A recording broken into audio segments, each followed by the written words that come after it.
Hi everyone. Welcome to the channel. Now I will show you how to create your own stickers in WhatsApp on iPhone. Please subscribe to the channel. Watch the video till the end. Give it a like. Let's get started. To do this, we need to go to the gallery on our iPhone. And then we're going to select a photo here. Now, if we have iOS 17 and above, we have to copy a section of the photo. And now we have to select this photo and copy it. After that, we exit. Go to WhatsApp. Open the message with the person. And here, where we have an empty line, we have to paste our copied custom sticker. And press send. It's downloading. You have to wait a little bit. Now we can add this sticker to our sticker pack.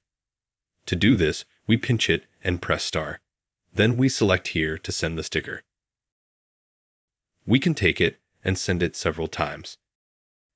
This is how you can create your own stickers in WhatsApp on your devices. If you liked and helped this video, you can subscribe to the channel, put a like. Thank you all so much for watching. See you again. Goodbye.